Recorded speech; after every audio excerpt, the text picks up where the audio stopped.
नमस्कार, मैं हूं जीके सिंह और आप देख रहे हैं प्रेरणा कोचिंग सेंटर का एजुकेशनल चैनल। आज हम आपके लिए लेकर आए हैं आपके 12th बायोलॉजी का 16वां अध्याय, जिसका नाम है पर्यावरणीय मुद्दे। और ये जो अध्याय है, ये जो हमारा वीडियो है, ये आपका 11वां वीडियो होगा। इससे पहले हम लोग 10 वीडियो इस चैप्टर का आपके यूट्यूब चैनल पे अपलोड कर चुके हैं। और आज जो हमारा ये वीडियो होगा, ये सबसे अंतिम पार्ट वाला वीडियो होगा, यानी कि आपका जो 16वां अध्याय है वो पूरे 11 वीडियो में हमने आपको कंप्लीट किया। तो आज का जो हमारा टॉपिक चलेगा वो चलेगा, पहला टॉपिक होगा ग्रीन हाउस प्रभाव या फिर विश्वव्यापी क्या है, उष्णता। तो बच्चों, इससे पहले हम लोग क्या क्या पढ़े उसके बारे में भी थोड़ा सा चर्चा कर लें। इससे पहले हम लोग सबसे पहले पढ़े जल प्रदूषण, उसके बाद पढ़े मृदा प्रदूषण, उसके बाद पढ़े वायु प्रदूषण, और लास्ट जो टॉपिक था वो हम लोग पढ़े थे उसमें ध्वनि प्रदूषण। आज का जो हमारा टॉपिक है, हालांकि आज इसके अतिरिक्त भी बहुत सारे टॉपिक होंगे, लेकिन आज का हमारा जो पहला टॉपिक है वो ग्रीन हाउस इफेक्ट के बारे में आज हम लोग अध्ययन करेंगे। देखिए, सबसे पहले आप समझ लीजिए कि ग्रीन हाउस इफेक्ट होता क्या है और इससे क्या लाभ हैं या इससे क्या हानि है। इन सभी चीज़ों के भी बारे में इस वीडियो में हम आपको डिटेल से अध्ययन कराएंगे। तो सबसे पहले हम लोग आपको बता दें कि ग्रीन हाउस इफेक्ट होता क्या है। आप सबको पता है कि हमारी पृथ्वी पर जो कार्बन डाइऑक्साइड की मात्रा है वो होती है 0.003%। अब इतनी कम मात्रा में कार्बन डाइऑक्साइड होने के बाद भी हमारे पृथ्वी पर इतनी गर्मी पड़ती है कि आपको पता है कि जो गर्मी का समय होता है, जैसे अभी का जो सीज़न चल रहा है, तो कहीं ना कहीं ये काफ़ी अधिक जो है भयावह होता है। आपको लगता है कि काफ़ी अधिक गर्मी हो रही है। अब बताइए, अगर इसकी मात्रा में थोड़ी सी भी बढ़ोतरी हो जाए तो हमारी पृथ्वी का क्या हाल होगा। तो कहीं ना कहीं हमारे पृथ्वी को गर्म रखने में जो सबसे प्रमुख भूमिका निभाने वाला जो गैस होता है वो होता है कार्बन डाइऑक्साइड। अगर हमारे पृथ्वी पर कार्बन डाइऑक्साइड की मात्रा बढ़ती है तो निश्चित रूप से ये हमारे पृथ्वी को क्या करेगा, पृथ्वी पर हीट को बढ़ा देगा। बहुत मामले में पृथ्वी पर हीट का बढ़ा रहना अच्छा भी होता है, बहुत सारे मामलों में पृथ्वी पर हीट का बना रहना या अत्यधिक हीट हो जाना ये कहीं ना कहीं खतरनाक भी है। देखिए, जैसे मान लीजिए कि अभी गर्मी के समय में कार्बन डाइऑक्साइड पर अगर सूर्य की तेज़ रोशनी पड़ती है तो कार्बन डाइऑक्साइड में एक गुण होता है कि अगर इस पर सूर्य की रोशनी पड़ेगी तो ये क्या करेगा, सूर्य की जो किरण है उसको, उसका जो इंफ्रारेड जो रे है उसको ये क्या करता है, एब्जॉर्व कर लेता है। इसको जैसे कि अब सूर्य से किरणें आई, इसको ये पृथ्वी पर ही सोख करके रख लेता है, इसको पृथ्वी से पुनः रिटर्न होकर के जाने नहीं देता, जिसके वजह से क्या हो जाता है, उस क्षेत्र विशेष में गर्मी बढ़ जाती है। इसको हम लोग बोलते हैं ग्रीन हाउस इफेक्ट। तो अब बहुत जगह क्या है कि जैसे ठंडी के समय है और बहुत सारे लोगों को फसल उपजाना है। अब फसल जो है वो गर्मी के समय में उपजने वाला फसल है, लेकिन अगर कोई लोग चाह रहा है कि हम ठंडी के भी मौसम में उसको उपजा लें तो उसको आर्टिफिशियल तरीके से आप लोग ग्रीन हाउस इफेक्ट का उपयोग करके आप उस प्रकार के फसल को उगा सकते हैं। इसके लिए आपको क्या करना होता है, आप देखते हैं बहुत जगह कि ग्रीन जो है कलर का आपको पन्नी लगा करके, प्लास्टिक लगा करके, अंदर में क्या होता है कि CO2 की मात्रा को बढ़ाया जाता है, और जब सूर्य की रोशनी वहाँ पर पड़ती है तो अंदर का जो टेम्परेचर होता है वो बाहर के टेम्परेचर की तुलना में काफ़ी अधिक बढ़ जाता है। तो इस हमने पहले भी बताया ग्रीन हाउस इफेक्ट का लाभ भी है और ग्रीन हाउस इफेक्ट की हानि भी है। तो चलिए हम लोग आज इसी चीज़ को एक एक करके अध्ययन करते हैं कि इसमें क्या क्या लिखा हुआ है। देखिए, कह रहा है कि CO2 की एक निश्चित मात्रा कितनी, 0.003% हमारे वायुमंडल में रहती है। आप सबको पता है कि हमारा जो वायुमंडल है उसमें कार्बन डाइऑक्साइड की मात्रा रहनी चाहिए कितना, 0.003%। आपको पता होगा कि हमारे वायुमंडल में कौन कौन से गैस है, सबसे अधिक नाइट्रोजन है 78%, उसके बाद दूसरा सबसे अधिक जो ज़्यादा गैस है वो ऑक्सीजन है, वो है 20.9%, और इसके बाद तीसरा गैस है कार्बन डाइऑक्साइड जिसकी मात्रा है 0.003%। इसके अतिरिक्त 2.5% अदर गैस भी है। सब मिला करके हमारा वायुमंडल बना है। हालांकि हमारे पृथ्वी पर इतना मात्र है, समझ लीजिए 0.003% ही कार्बन डाइऑक्साइड है, और इसके वजह से हमारे पृथ्वी पर इतनी अधिक गर्मी होती है। देखिए, जिसके स्तर को बनाए रखने में, जैसे कि हमारे पृथ्वी पर 0.003% ही कार्बन डाइऑक्साइड है, ना ये घटे और ना ये बढ़े, इस स्तर को बनाए रखने में सबसे बड़ी भूमिका होती है पेड़ पौधों की। आपको पता ही है कि पेड़ पौधा क्या करता है, कार्बन डाइऑक्साइड को ग्रहण करता है और उसके बदले में ऑक्सीजन देता है। अब मानव क्या करता है, विभिन्न प्रकार के क्रियाकलाप के माध्यम से कार्बन डाइऑक्साइड की मात्रा को बढ़ाता है। तो पेड़ पौधे का काम क्या है कि अगर 0.003% से कार्बन डाइऑक्साइड बढ़ रहा है तो पौधे क्या करता है, उसमें अपना संतुलन बनाए रखता है, समझे ना। जो प्रकाश संश्लेषण की क्रिया द्वारा CO2 को ग्रहण कर लेता है और ऑक्सीजन गैस को मुक्त कर देता है, जिससे इन दोनों गैस के बीच एक निश्चित अनुपात बना रहता है, समझे। यानी पेड़ पौधा का काम है, ना तो वो कार्बन डाइऑक्साइड को बढ़ने देगा और ना ही कमने देगा, जिसके कारण हमारे वायुमंडल में कार्बन डाइऑक्साइड का जो स्तर है वो ज्यों का त्यों बना रहता है। चलिए, इस स्लाइड को आप लोग नोट कर लीजिए। इस स्लाइड में हम लोग क्या क्या सीखे कि हमारे पृथ्वी पर कार्बन डाइऑक्साइड की मात्रा है 0.03%। अगर इसकी मात्रा घटती भी है तो भी हमारे पृथ्वी के लिए खतरनाक है, अगर इसकी मात्रा बढ़ती है तो भी हमारे पृथ्वी के लिए खतरनाक है। तो इसको संतुलन बनाए रखने में पौधे की भूमिका होती है, जो प्रकाश संश्लेषण की क्रिया के माध्यम से ऑक्सीजन को मुक्त करती है और कार्बन डाइऑक्साइड को ग्रहण कर लेती है।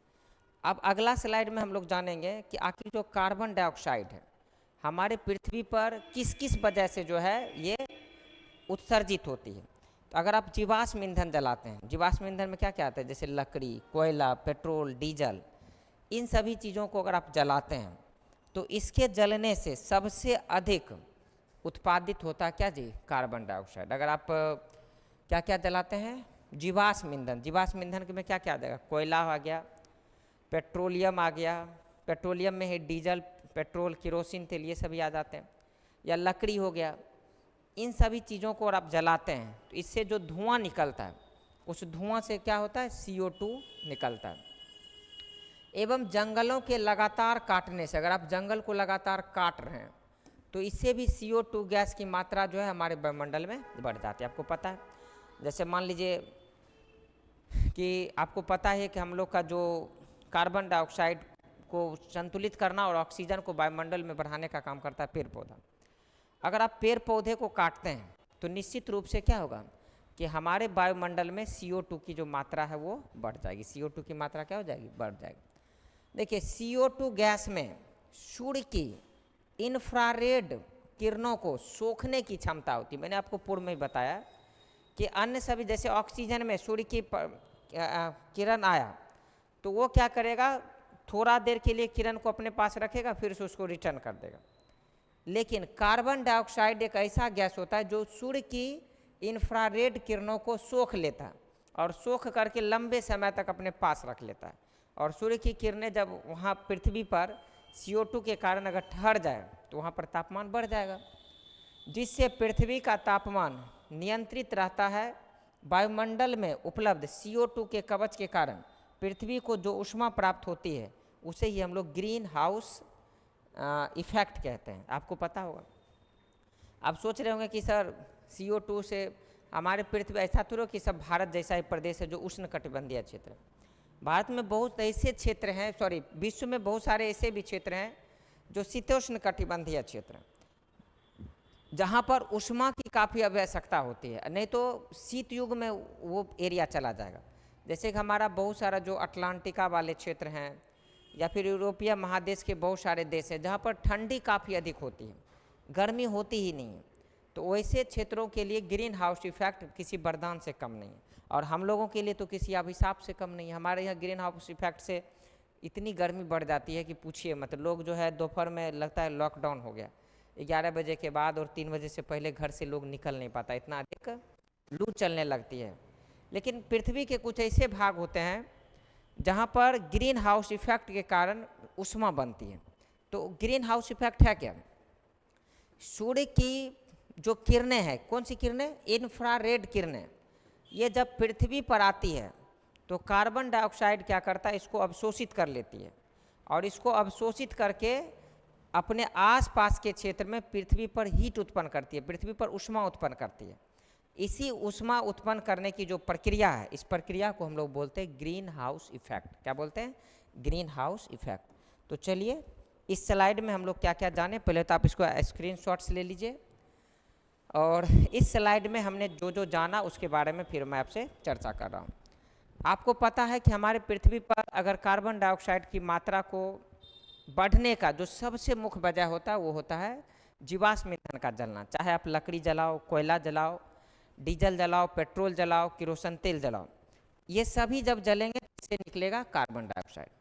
और आपको पता है कि कार्बन डाइऑक्साइड के गैस में सूर्य की इंफ्रारेड किरणों को सोखने की क्षमता होती है, जिसके कारण पृथ्वी पर तापमान हमेशा नियंत्रित रहता है। CO2 की उपलब्धता के कारण सूर्य की किरणें जब पृथ्वी पर पहुंचती है तो ये CO2 गैस क्या करता है, इस किरणों को लंबे समय तक एब्जॉर्ब करके रख सकता है, ग्रहण करके रख लेता है, जिसके कारण हमारे पृथ्वी का जो तापमान है वो बढ़ जाता है और यहाँ पर ऊष्मा की प्राप्ति होती है। इस प्रक्रिया को हम लोग ग्रीन हाउस इफेक्ट के नाम से जानते हैं। तो चलिए इस स्लाइड को भी आप लोग नोट कर लीजिए। देखिए अगला जो स्लाइड है क्या कह रहा है, CO2 गैस वस्तुतः ग्रीन हाउस की तरह कार्य करता है, सूर्य के प्रकाश को आर पार होने से रोक देता है, किंतु ऊष्मा को बाह्य आकाश में पुनः वितरित होने से रोकती है। इस प्रक्रिया को हम लोग ग्रीन हाउस इफेक्ट कहते हैं। उसी को फिर से रिपीट कर दिया। क्या? जैसे पृथ्वी पर सूर्य की किरणें आई, अन्य सभी गैस में क्या है कि ऊष्मा आई, जैसे ऑक्सीजन के साथ आया तो कुछ देर के लिए वहाँ ठहरेगा, फिर से यहाँ से ऊष्मा रिटर्न होकर के स्पेस में चला जाएगा। लेकिन अगर कार्बन डाइऑक्साइड में सूर्य की इंफ्रारेड किरणें आई तो कार्बन डाइऑक्साइड क्या करता है, इसको सोख लेता है और सोख करके अपने आसपास में ऊष्मा पैदा करने लगता है, अपने आसपास में हीट पैदा कर लेता है, गर्मी पैदा कर लेता है। तो इस प्रभाव को ही हम लोग बोलते हैं ग्रीन हाउस इफेक्ट। चलिए वही ये स्लाइड है, यानी ऊपर वाली ही चीज़ को यहाँ पर मॉडिफाई करके लिख दिया गया है। चलिए इसको भी आप लोग स्क्रीनशॉट्स ले सकते हैं और आराम से इसको लिख लीजिए। अब देखिए कि समताप मंडल में ओजोन अपक्षय, देखिए आपको पता होना चाहिए कि हमारे पूरे पृथ्वी पर, वैसे तो बायोलॉजी में वायुमंडल को मात्र 2 भागों में बांटा गया है, लेकिन अगर हम बात करें तो वायुमंडल के मुख्य रूप से 5 भाग होते हैं। आपको पता होगा कि हमारा जो पृथ्वी पर वायुमंडल है उसके 5 भाग होते हैं। पहला होता है क्षोभ मंडल, दूसरा होता है समताप मंडल, तीसरा होता है आयन मंडल, चौथा होता है ओजोन मंडल और 5वां होता है बहिर्मंडल। तो ये ज्योग्राफी के अनुसार हो गया कि वायुमंडल की परतें हो गई। लेकिन अगर हम बायोलॉजी की बात करें तो बायोलॉजी में वायुमंडल को हम लोग 2 भागों में बांटते हैं। कितने भाग में बांटते हैं? 2 भागों में बांटते हैं। पहला होता है ट्रोपोस्फीयर और दूसरा होता है स्ट्रेटोस्फीयर। समझे ना? यानी एक नीचे वाला क्षोभ मंडल हो गया और ऊपर वाला हो गया आपका समताप मंडल। आपको मैंने फिर से एक बार बोल दे रहा हूँ, सुन लीजिए। ज्योग्राफी के अनुसार वायुमंडल को 5 भागों में हम लोग बांटते हैं। जहाँ पर हम लोग अभी रह रहे हैं, पृथ्वी की सतह से लेकर के 16 किलोमीटर से 32 किलोमीटर का जो एरिया होता है उसको हम लोग बोलते हैं क्षोभ मंडल, जहाँ पर मौसम संबंधित सभी घटनाएं होती है। जैसे अभी बारिश हो रही है, बादल है, मौसम परिवर्तन हो रहे हैं, जगह जगह पर टेम्परेचर अप डाउन हो रहा है, तो ये जो जगह है इसको बोलते हैं क्षोभ मंडल। इसके बाद वाला जो मंडल आता है जहाँ पर बादल वगैरह नहीं रहता, धूलकण नहीं रहता, उसको हम लोग बोलते हैं समताप मंडल। इसके ऊपर है आयन मंडल। जितना भी हम लोग का सैटेलाइट है, जिससे अभी हम लोग ऑनलाइन क्लास ले रहे हैं, तो ये आपके पास पहुंच जाएगा। तो क्यों पहुंचेगा? इंटरनेट के माध्यम से पहुंचता है। तो जहां हम लोग का सैटेलाइट लगा हुआ उसको बोलते हैं आयन मंडल। और उसके ऊपर एक मंडल है जो कि ऑक्सीजन का ही एक लेयर है, O3, ओजोन का लेयर है, जो कि सूर्य की पराबैंगनी किरणों को हमारे पृथ्वी पर आने से रोक देती है। तो उस मंडल का नाम होता है ओजोन मंडल। और सबसे ऊपरी मंडल है, ओजोन मंडल के भी ऊपर का जो वायुमंडल है उसको हम लोग बोलते हैं बहिर्मंडल। ये तो ज्योग्राफी की बात हो गई। लेकिन अगर हम बायोलॉजी में बात करें तो बायोलॉजी में वायुमंडल को, एटमॉस्फेयर को हम लोग 2 भागों में बांटते हैं। पहला है ट्रोपोस्फीयर और दूसरा स्ट्रेटोस्फीयर। समझे ना? तो 2 भाग में हम लोग इसको बांटते हैं। वायुमंडलीय गैस जिसमें रहती है, जैसे कि जिसको हम लोग क्षोभ मंडल कहते हैं, जहाँ हम लोग रहते हैं, सभी वायुमंडलीय गैस जैसे ऑक्सीजन होना, नाइट्रोजन का होना, कार्बन डाइऑक्साइड का होना, कार्बन मोनोऑक्साइड का होना, यानी जितनी भी गैस हैं सभी गैसों का जो मिश्रण है, जो कि पृथ्वी का जो सबसे निचला भाग होता है उसको हम लोग बोलते हैं ट्रोफोस्फीयर। याद रखिएगा, इसको हम लोग बोलते हैं ट्रोफोस्फीयर। चलिए, इसको हम लोग बोलते हैं ट्रोफोस्फीयर। चलिए, आप इसको भी लिख लीजिए। हमारे पृथ्वी पर बायोलॉजी के अनुसार वायुमंडल जो होते हैं वो कितने प्रकार के होते हैं? 2 प्रकार के होते हैं। और ज्योग्राफी के अनुसार यानी कुल मिलाकर अगर बात करें तो वायुमंडल कितने होते हैं? 5 प्रकार के होते हैं। पहला आप ट्रोफोस्फीयर समझ गए, जितने भी वायुमंडलीय गैस हैं वो ट्रोफोस्फीयर में ही रहते हैं। अब स्ट्रेटोस्फीयर क्या है? देखिए, पृथ्वी की सतह से 16 किलोमीटर से ऊपर से लेकर, देखिए ध्यान से, जैसे हमारा ये जो पृथ्वी है इसके ऊपर जो 16 किलोमीटर अगर ऊपर जाएंगे तो वहाँ से लेकर लगभग कितना 50 किलोमीटर की ऊंचाई वाला जो क्षेत्र है इसको हम लोग बोलते हैं स्ट्रेटोस्फीयर। क्या बोलते हैं? स्ट्रेटोस्फीयर। यहाँ पर ओजोन की परतें पाई जाती है। याद रखिए, यहाँ पर क्या पाई जाती है? यहाँ पर पाई जाती है ओजोन की परतें। याद रखिए, यहाँ पर क्या पाई जाती है? ओजोन की परतें, यानी O3। क्या पाई जाती है? O3। आपको हम बता दें कि ये वो एरिया है जो जिसे हम लोग पृथ्वी का छतरी कहते हैं, यानी ऑक्सीजन से ही रिएक्ट करके ये एक मंडल बना लेता है, एक परत बना लेता है, जिसकी मोटाई है कितना? 16 किलोमीटर से लेकर के 50 किलोमीटर के बीच। और इस परत को हम लोग बोलते हैं ओजोन लेयर। क्या बोलते हैं? Ozone layer. और इस लेयर को हम लोग पृथ्वी का छतरी भी कहते हैं। सूर्य की जब पराबैंगनी किरणें हमारे पृथ्वी पर पड़ती है तो पृथ्वी का जो ये लेयर है, ओजोन लेयर है, यह इसको क्या करता है? सूर्य की पराबैंगनी किरणों को सीधे फिर से रिफ्लेक्ट कर देता है स्पेस में। जैसे मान लीजिए कि आपको क्या है, छाता लगाकर जब घूमते हैं तो सूर्य का प्रकाश पड़ता है, क्या करता है? छाता से रिटर्न होकर के ऊपर चला जाता है, आपके सिर पर छाता का प्रकाश कम आता है। इसी तरह से पूरे पृथ्वी पर एक छतरी लगा हुआ, किसका? ओजोन लेयर का। और ये ओजोन लेयर क्या करता है? सूर्य की पराबैंगनी किरणों को हमारे पृथ्वी पर आने से रोकती है और इसको पुनः जो है रिफ्लेक्ट करके, परावर्तित करके ब्रह्मांड में भेज देती है, यूनिवर्स में भेज देती है, या फिर आप कह सकते हो अंतरिक्ष में इसको भेज देती है। सूर्य की मात्र 1% से भी कम किरणें, वो भी ओजोन लेयर में फिल्ट्रेट होकर के हमारे पृथ्वी पर पहुंचती है, और उसी प्रकाश का उपयोग हम लोग करते हैं, हम अपने ऊष्मा के लिए, पेड़ पौधे अपना भोजन बनाने के लिए, या विभिन्न प्रकार के क्रियाकलाप के लिए होता है। अब बताइए, यही 1% ऊष्मा कितना गर्मी फैला देता है? अगर सूर्य की 100% पराबैंगनी किरणें पृथ्वी पर पहुंच जाती, अगर पृथ्वी पर ओजोन लेयर नहीं रहता, तो याद रखिए पृथ्वी पर जितने भी जीव रहते हैं, जैसे मनुष्य है, अगर उसके त्वचा पर अगर ये पराबैंगनी किरणें गिरता तो वैसे व्यक्तियों में त्वचा कैंसर भी हो सकता था, पेड़ पौधे नष्ट हो जाते। तो कहीं ना कहीं ये जो हमारा ओजोन लेयर है ये काफ़ी लाभदायक है, और ओजोन लेयर हम लोगों को क्या करता है? सुरक्षा देता है। तो चलिए, इसको भी आप लोग नोट कर लीजिए।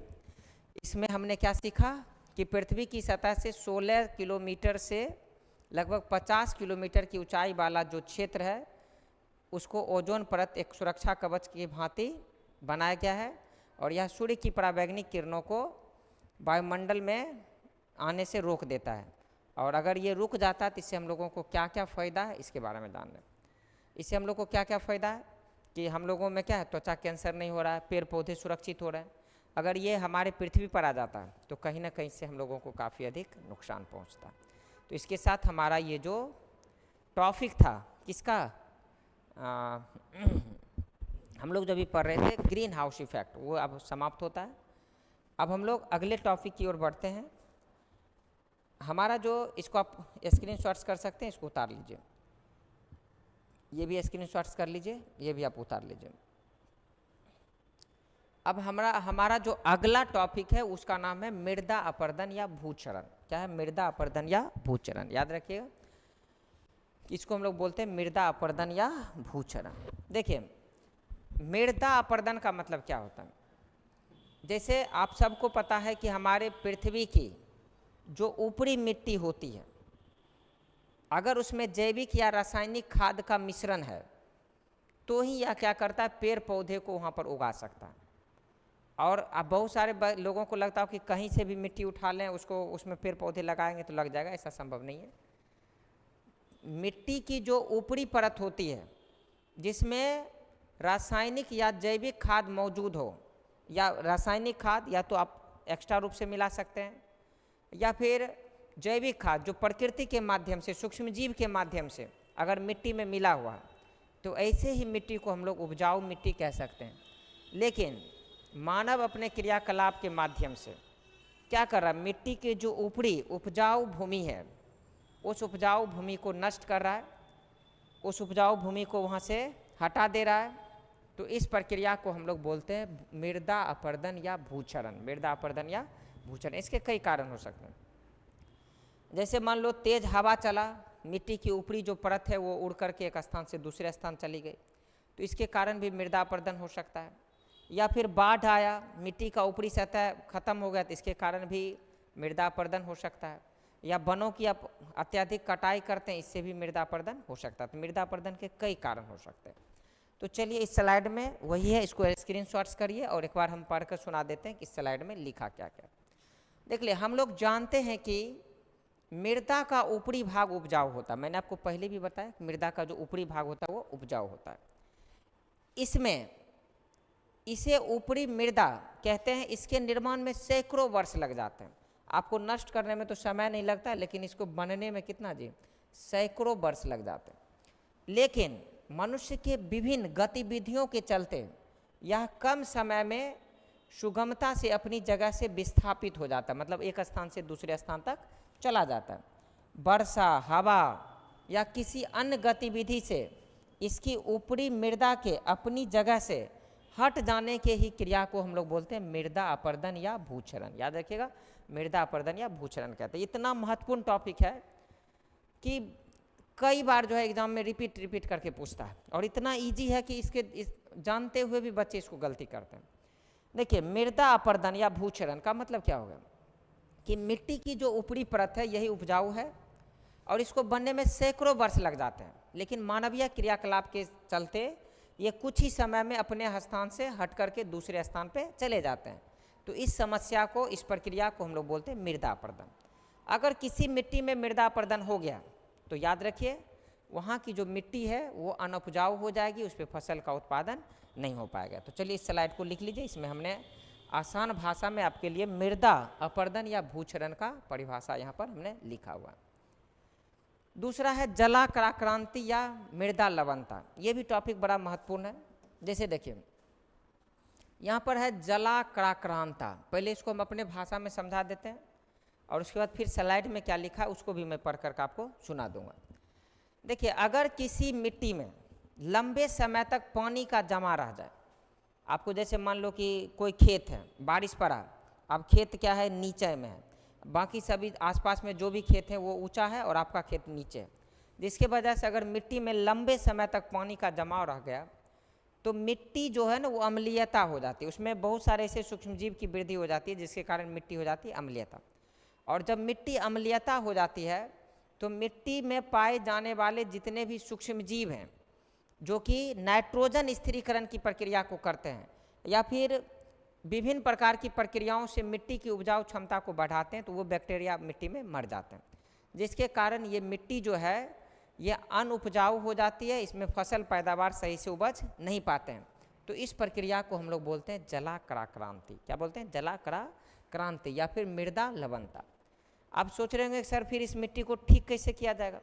तो आप इस मिट्टी को ठीक करने के लिए क्या करना, खेत को जोत दीजिए और जोत करके उसको सूखने दीजिए और फिर उसमें जो है रासायनिक या जैविक खाद मिला करके फिर से उसमें खेती कीजिए, तब जाकर के इसमें फसल उत्पादन हो सकता है।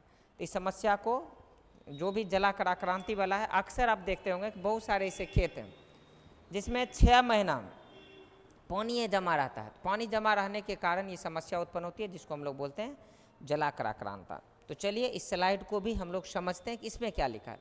यदि वर्षा या सिंचाई के बाद किसी भी भूखंड पर जल का जमा रह जाता है यानी इसका उचित विकास न होता है तो ऐसी स्थिति को जलाक्रांता कहते हैं। इस तरह की जलाक्रांति से फसल की उत्पादकता तो प्रभावित होती है।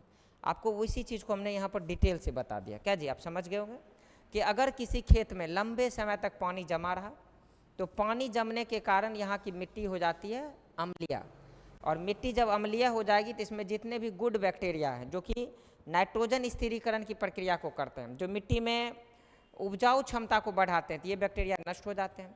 और जब बैक्टीरिया नष्ट हो जाएगा तो निश्चित रूप से ये फसल उत्पादन इसमें सही से नहीं हो पाएगा। तो इस समस्या को हम लोग बोलते हैं जलाक्रांता। इसको ठीक कैसे करते हैं? तो इसको ठीक करने के लिए मैंने आपको बता ही दिया कि आपको क्या करना है कि खेत को अच्छी तरह से जोत दीजिए, जोत करके इसको सूखने दीजिए, और सूखने के बाद इसमें जैविक या रासायनिक खाद को मिलाइए, और फिर से जा कर के खेतों को उपजाऊ बना करके फसल का उत्पादन ऐसे खेतों में आप कर सकते हैं। तो इस स्लाइड को भी आप लोग नोट कर लीजिए, जिसका नाम है जलाक्रांति या मृदा लवणता। देखिए वो इसी को आगे लिखा होगा कि साथ ही मृदा की सतह पर प्रतिकूल प्रभाव पड़ता है, क्योंकि मृदा की सतह पर लवण जमा हो जाता है। धीरे धीरे लवण का एक स्तर परपट्टी या क्रस्ट के रूप में जमा हो जाता है। इससे पौधों की वृद्धि पर प्रतिकूल असर पड़ता है। जलाक्रांति और लवणता कुछ ऐसी समस्या है जो हरित क्रांति के कारण आई है, समझे। पानी भी खेत में जमा हुआ, हरित क्रांति की वजह से भी ये क्रांति आई हुई है। चलिए इसको भी आप लोग आराम से नोट कर सकते हैं। तो दोनों स्लाइड एक ही है, किसका एक में परिभाषा लिखा गया, उसमें उसका थोड़ा सा डिस्क्राइब किया गया। चलिए इसको भी आप लोग नोट कर लीजिए। अब हमारा जो टॉपिक है वो है वन कटाई या वनो उन्मूलन। देखिए क्या लिखा, वन कटाई या वनो उन्मूलन। थोड़ा सा ये वीडियो लंबा हो सकता है, इसलिए कि ये लास्ट वीडियो है और आप इसको आज हम ख़त्म ही करेंगे, चाहे जितना समय लग जाए। वनो उन्मूलन या वन कटाई का मतलब होता है कि अगर आप पेड़ पौधे को या जंगलों को विभिन्न मानवीय क्रियाकलाप के माध्यम से काटते हैं या फिर उसको रिप्लेस करते हैं, एक स्थान से दूसरे स्थान ट्रांसफ़र करते हैं, तो इस समस्या को, इस प्रक्रिया को हम लोग बोलते हैं वनो उन्मूलन या वन कटाई। जैसे मान लिए कि मानव जनसंख्या बढ़ रही है, तो मानवों को खेत भी चाहिए, आवास भी चाहिए। तो खेत और आवास कहाँ बना रहा? जंगलों को काट कर बना रहा।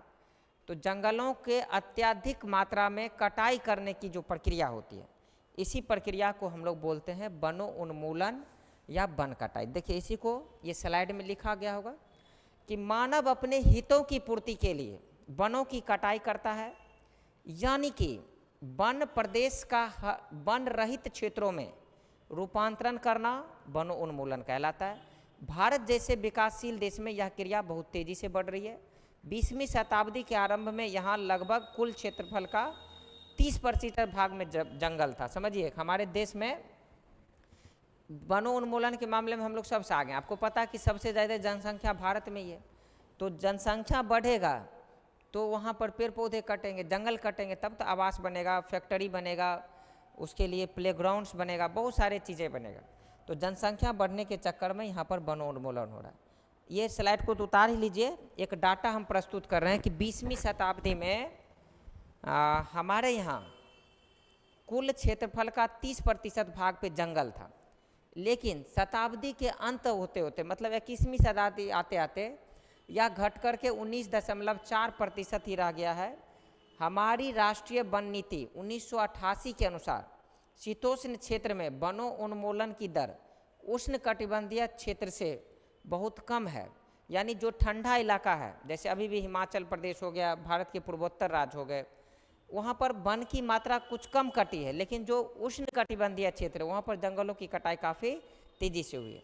शीतोष्ण क्षेत्र में केवल 1% जंगल ही कटे हैं, जबकि उष्ण कटिबंधीय क्षेत्रों में 40% से अधिक जंगल नष्ट हो गए। आप समझ लीजिए कितना ये घबरा देने वाला डाटा है कि हम लोग पिछले 100 वर्षों में, मतलब अगर पिछले 100 वर्षों की बात करें, यानी 20वीं शताब्दी से लेकर के 21वीं शताब्दी तक की बात करें, तो 20वीं शताब्दी में हम लोग के देश में कितना जंगल था? लगभग कुल क्षेत्रफल का 30% भाग पे जंगल था, लेकिन 21वीं सदी आते आते इसको हम लोग घटा कर पहुँचा दिए 19.4%। अगर अभी डेटा निकाला जाए तो 15% पे हम लोग इसको पहुँचा दिए होंगे कि अब हमारे देश में मात्र 15% जंगल बचा। ये तो है जो हमारे देश में दो भाग है, एक है क्या पहाड़ी भाग जो कि ठंडा एरिया होता है, जो कि शीतोष्ण कटिबंधीय क्षेत्र, और एक है उष्ण कटिबंधीय क्षेत्र जो गर्मी वाला इलाका है। तो गर्मी वाले इलाकों में जो है ना वनों की संख्या कितनी कटी है? तो आपको याद रखना ये 40% वन काट दिया, और जो शीतोष्ण कटिबंधीय क्षेत्र हैं, जो ठंडी वाला इलाका है, वहाँ पर 1% से भी कम वन कटे हुए। तो कहीं ना कहीं कि उष्णकटिबंधीय क्षेत्रों में आबादी काफ़ी अधिक बढ़ी है, तो आबादी बढ़ने के कारण यहाँ पर जंगलों की कटाई हुई है। तो चलिए इस स्लाइड को भी आप लोग नोट कर लीजिए और इसको अपने कॉपी में उतार लीजिए। अब हमारा टॉपिक है पुनर्निर्माणीकरण। मतलब क्या यहाँ पर है, पुनर्वन निर्माणीकरण होना चाहिए। यानी कि अब जब हम लोग इतना संख्या में वन काट दिए तो तब जाकर के हम लोग को एहसास हुआ कि वन लगाना चाहिए।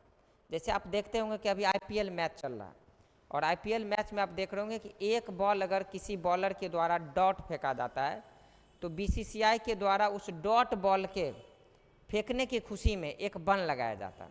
तो कहीं ना कहीं क्या है कि हम लोग देश में इतना अधिक वन काट दिए हैं कि वन कटने के कारण हम लोग के देश में प्रदूषण से लेकर के जीवन संबंधित विभिन्न प्रकार की समस्याएं खड़ी हो चुकी हैं।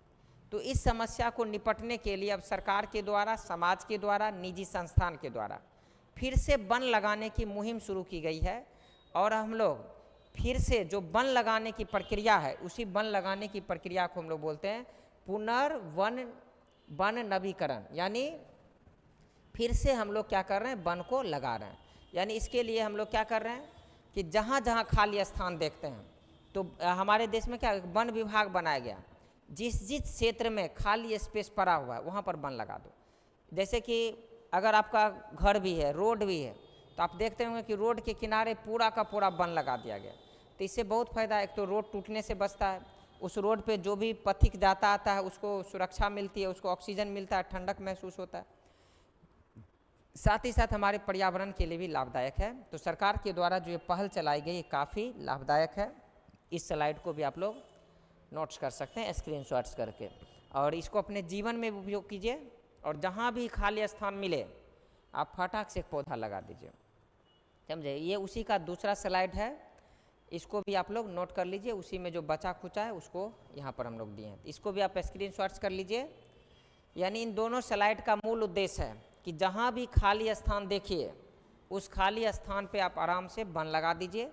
चूँकि आपने लगभग 40% वन को काट दिया है पिछले 100 वर्षों के दौरान, तो इतना 40% वन को काटे हैं तो कम से कम 20% वन भी लगना चाहिए।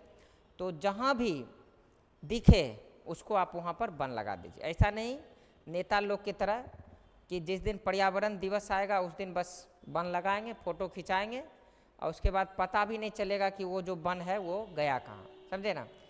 तो नेतागिरी नहीं करना है, आप अपने आसपास में जहाँ भी मिले अधिक से अधिक संख्या में आप लोग वन को लगा दीजिए।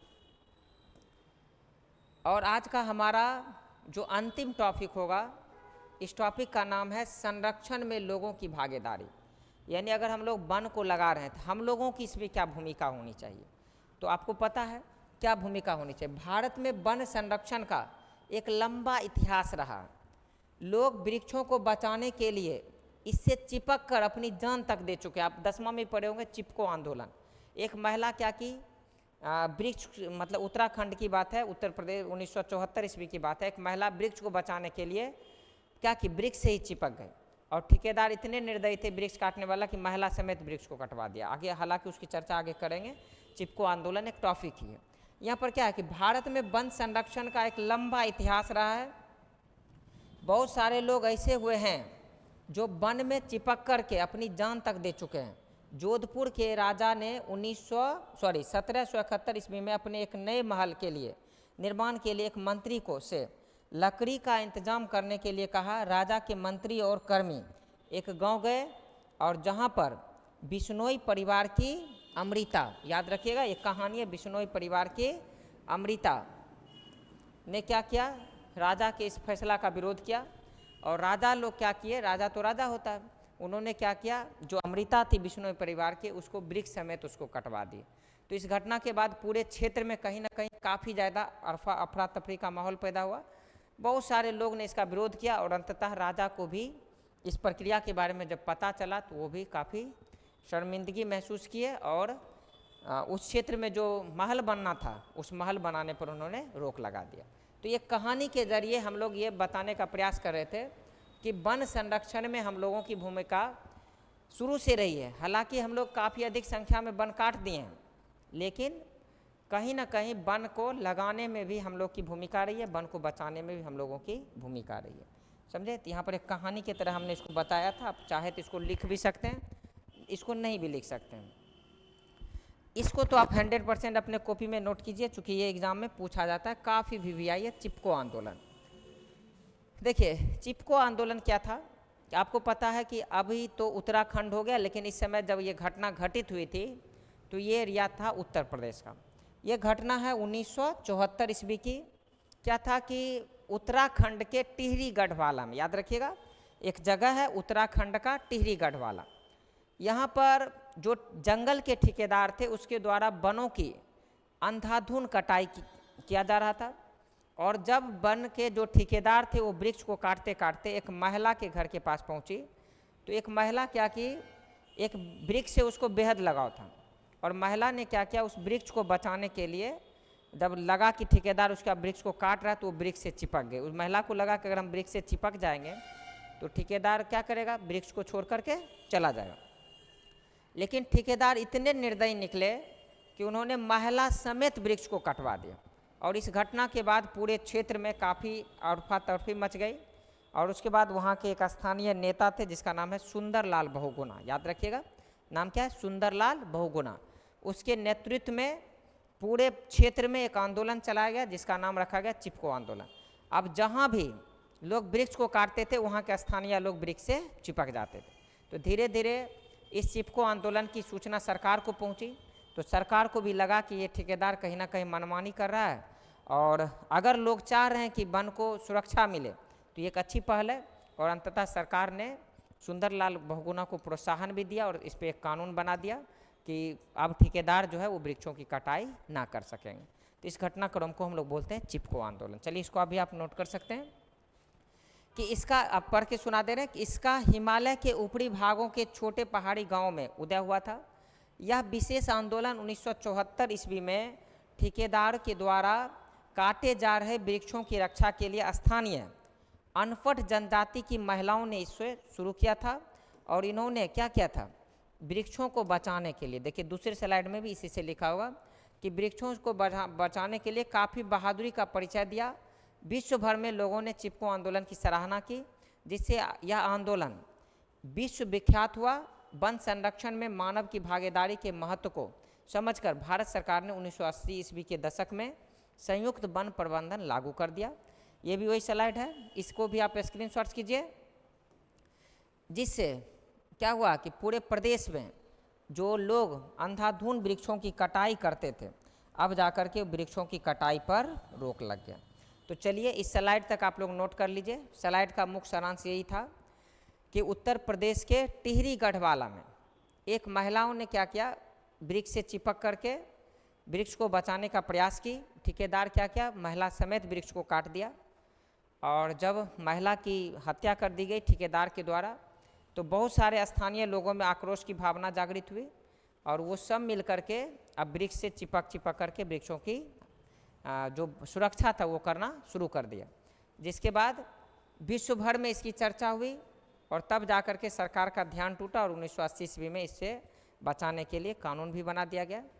इस आंदोलन को हम लोग चिपको आंदोलन के नाम से जानते हैं। चलिए यहाँ तक आपने स्लाइड को नोट कर लिया होगा।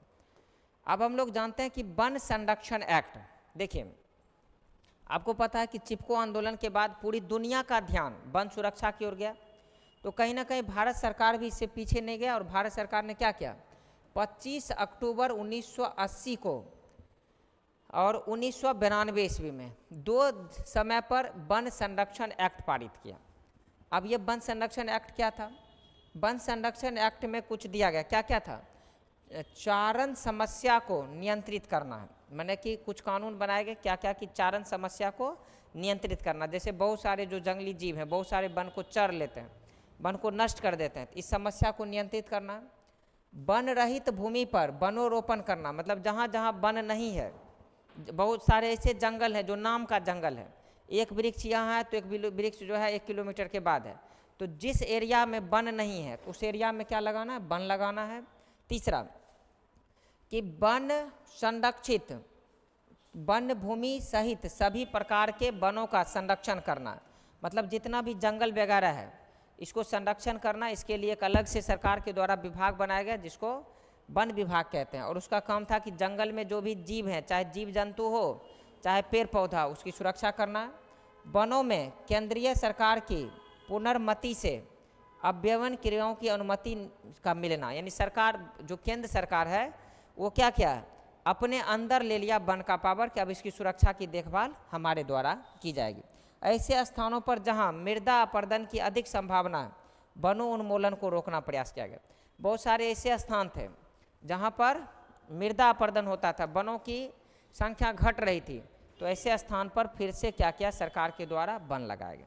तो बहुत सारे प्रयास किए गए। क्या क्या प्रयास किया गया कि जहाँ वन नहीं है वहाँ वन लगाइए, वन की सुरक्षा सरकार की होगी, वन में जितने भी जीव रहते हैं उसकी भी सुरक्षा सरकार को करनी है, वन को अब कोई काटे ना इसके लिए सख्त कानून बना दीजिए, अलग से वन विभाग बना दीजिए, कुछ फॉरेस्ट गार्ड का गठन निर्माण कर दीजिए जो कि वन को हमेशा सुरक्षा देगा। तो इन सभी चीज़ों को ध्यान में रखते वन को इन्होंने सुरक्षित करने का प्रयास किया। और ये एक्ट हमारे भारत में दो तरह से लागू हुआ था, एक 1980 में लागू हुआ और एक 1992 ईस्वी में लागू हुआ। तो चलिए इस स्लाइड को भी आप लोग आराम से नोट कर लें।